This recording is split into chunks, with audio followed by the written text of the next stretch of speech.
Papi mwana mboka, mwana ya Angola. Papi mwanga. Beba iwe iwe iwe. Beba iwe iwe iwe. Zidana bonde la bonde la bonde la bebe. Bebe. Hey. Bonde li bonde. Bonde la bebe. Bebe.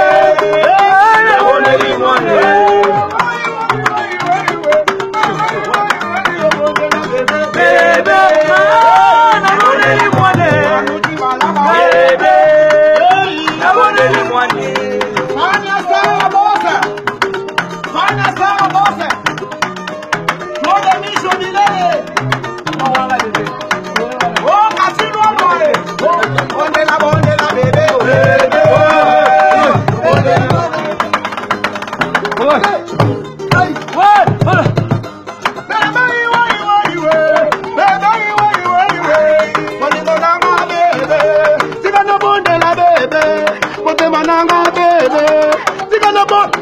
Bonde la bébé, bébé.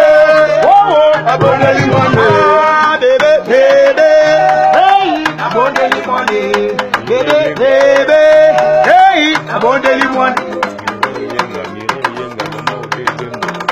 Mira yenga mama odana lambo. Hey, yoga di lady. Hey, money. Hey, hey.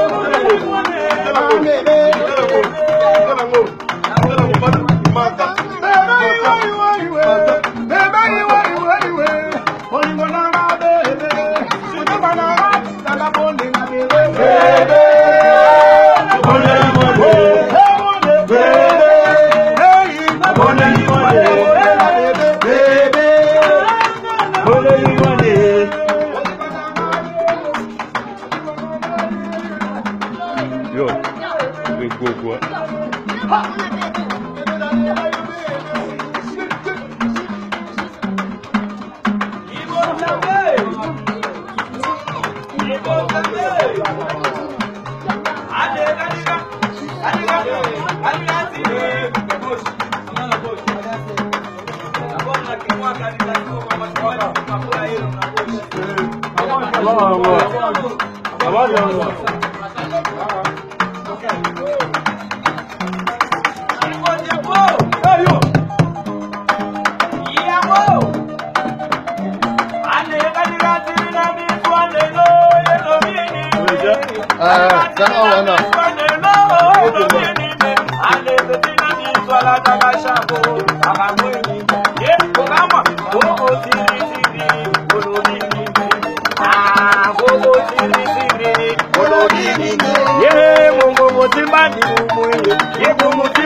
Don't be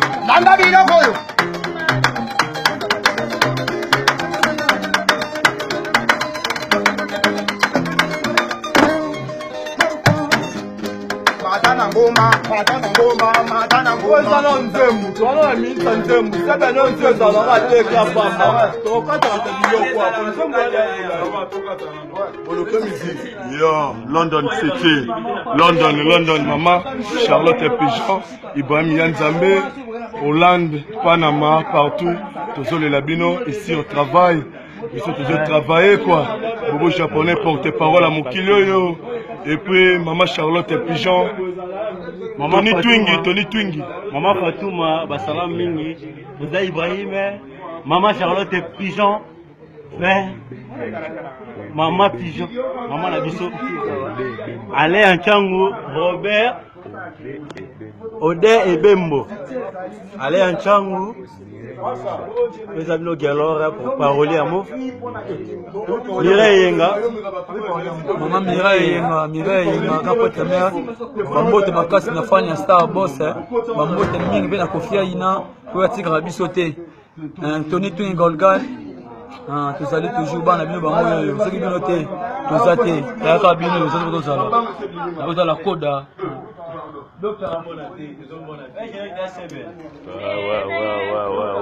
c'est bien bon ça, Maman Diodore,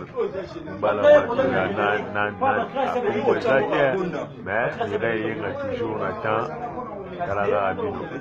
Les labino mabé, vous êtes grand secrétaire à Mouf, Yemoko Diemam d'Angola, au continent Bango, secrétaire général à la Rabino, en l'Amabé à Marie-Claire Fatouma, le magistère à la Rayo, à l'Elimabé, à Boukade, à Souci, Tony Twingi,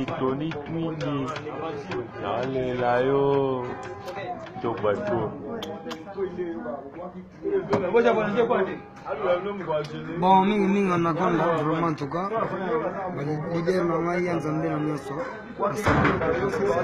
Non, maman Charlotte Pigeon. Vraiment na bazala papa maman. Sentiment vraiment petit gâté. Tu vas toujours dans Simanaï. Dans nous avons langue tout idéologie ça mon corps. Non, sport. Jean-Louis Naya. Donc Yannick Luta Maro, Yannick Maro.